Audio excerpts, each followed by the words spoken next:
Hey everyone, welcome back to another video. Today we're going to cover the overall early action, early decision process, what deferrals are, how you can get into Ivy League schools after being initially sort of rejected, and my own personal journey of being deferred by Harvard University. But after sending in a letter, I was accepted. So I'm going to explain how that works. I'm going to explain how this whole process works in general, and we'll start off with what exactly is a deferral. So essentially, what is a deferral? A deferral means to just put aside the application for future review or further review later on. And for my application, I submitted it in October. It was reviewed in December. And this letter pretty much says that I was good enough to be considered, but not quite ready, or the admissions committee was not quite ready to accept me. So on your screen now, you're gonna be able to see the letter. And as you can see, it says that you are welcome to submit significant new information for consideration during the regular decision process. This means that you can submit the letter of continued interest, which I'm going to dive into later. I believe that the letter I wrote significantly helped me get into the school, and these letters are called letters of continued interest. Honestly, until my senior year, I didn't even know what these letters were, but I feel like if someone were able to explain to me very thoroughly what they were and what letter they wrote, that would have been really helpful, as I did have people help me along the way, but I think that having an explicit video like this one explain exactly what a letter of continued interest is and how to write one. So initially, I decided to create a draft of about 10-15 paragraphs, and I wrote a letter of continued interest of about 4 pages. That's way too long. Your letter of continued interest should be around 1 page, maximum 2 pages. Mine was a little above a page.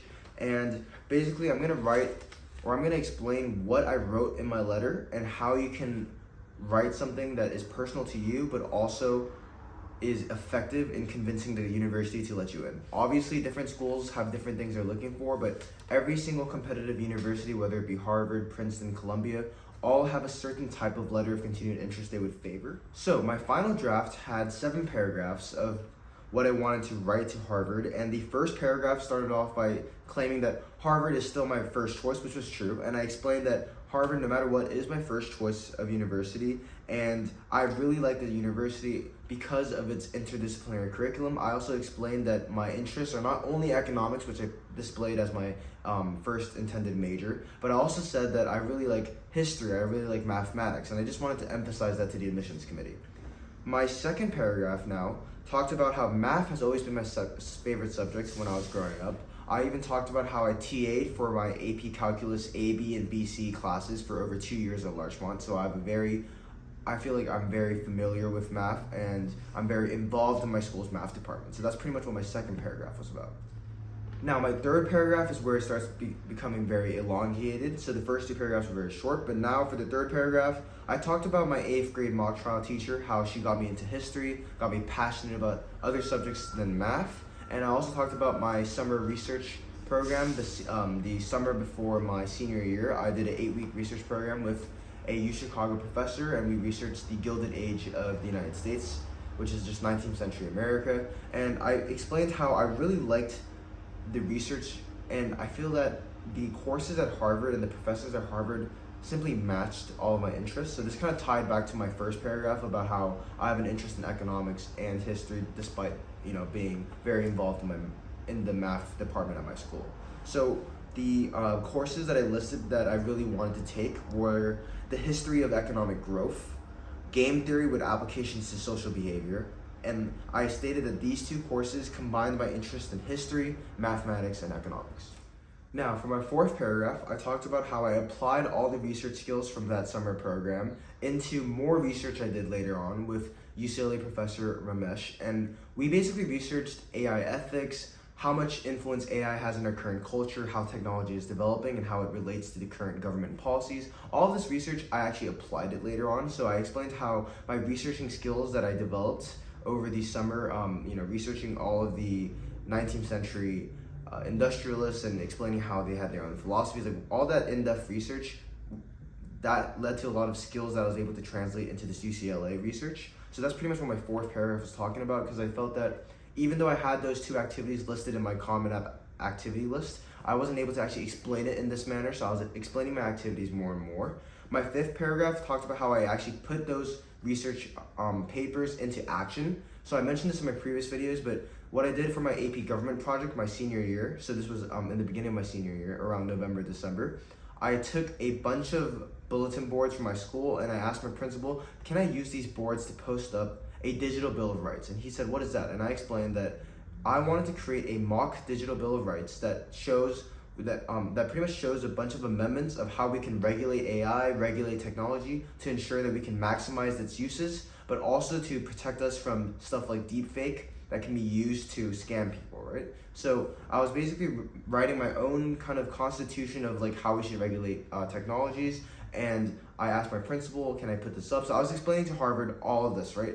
All of how I'm able to take action upon my research and not just only think about all these amazing concepts and really interesting concepts, but create conversation within my school. As some people would walk up to me and be like, I saw what you posted, I was wondering, why did you make this amendment about stopping AI from creating images? Or like, isn't that too far? Is that not too far? These conversations sprung up and I wanted to share to Harvard. Like, this is something I'm interested in. This is something I would want to do at the Harvard campus as well. So my sixth paragraph, so my second to last paragraph, is about Stellar and Saga, which is my two sister nonprofits I co-founded my sophomore year. And this was pretty much just a summary. I was basically talking about, the application already mentioned my nonprofit because it was my main extracurricular in high school, but I was just talking about how it's continuing to grow. I want to hand down the leadership positions to the freshmen and sophomores that are within our organization, but also excelling. So I'm saying we're gonna make sure that Stellar and Saga continues at my high school for the next several years, and I'm also saying that I want to continue this organization into Boston and Harvard. So I was writing about that. And lastly, the seventh paragraph was very simple. I talked about how I got an A in linear algebra, which is the community college course I took for math in my senior year. I didn't have math at my school, so I just took it at LACC, my local community college. And you might be wondering, why does a class, right? Why does getting an A in a class matter? Well, I emphasized that class was extremely difficult. Even though I like mathematics, and even though linear algebra is related to my major, economics, I found that it was very difficult, but I still wrote how I persevered. I was doing it while having a job, while writing college applications, and I was able to get an A in the class. So I just mentioned that very briefly.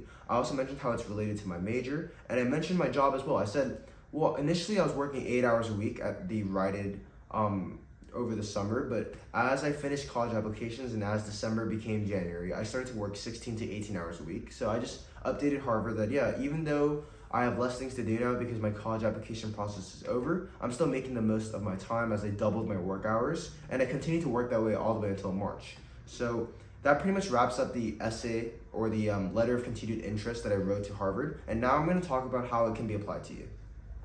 So this letter was most effective, I believe, because it showed the admissions committee that I'm committed to all the things that I was doing in high school, whether it be my job, internships, just being involved in the school. And I feel that as it was reaching January and February of my senior year, as time was passing and most seniors were just dropping all their extracurriculars. Obviously, I'm not saying you have to do all your extracurriculars all the time just to write the letter, but I'm saying that if you were continuing your passions and if you chose activities in high school that you like, naturally you will be doing them even past the third or fourth quarter or into the fourth quarter of your senior year. So I just pretty much emphasized what I thought the admissions committee didn't know enough, which was my interest, which is economics, but also history and math.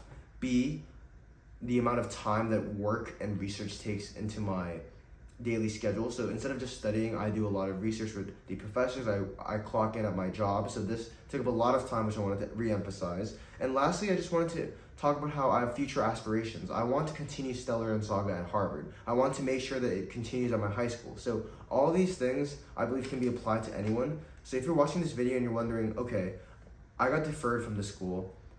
Let's say Yale deferred me and I don't know what to write about. Just write about how you're continuing to do all the things you like to do. And if you, let's say, stopped doing everything you wanted to do in high school, write about why and write about what you want to do with your time now. If you're able to explain to your colleges how you, so obviously first of all, explain that that college is the first choice. You want to go there no matter what. Then explain how, if you're accepted into this college, what it means to you. Not just what it means to you as in like emotionally, but like how you can take advantage of the college education and propel your own career or your own interests forward. So what I'm telling Harvard is that if you accept me, I'm gonna continue creating discussions within the classroom. I'm gonna continue creating opportunities out of small chances. And I'm gonna continue to research at the university, expand my nonprofit to Boston and stuff like that. So if you're just able to show your potential and show everything you want to do to the college, then I believe that letter of continued interest will greatly help your chance. Thank you for watching this video. As always, if you have any questions, be sure to comment down below or click the link to my websites where you can fill out a Google form if you have any more specific questions, but that's going to be all for today. Thank you.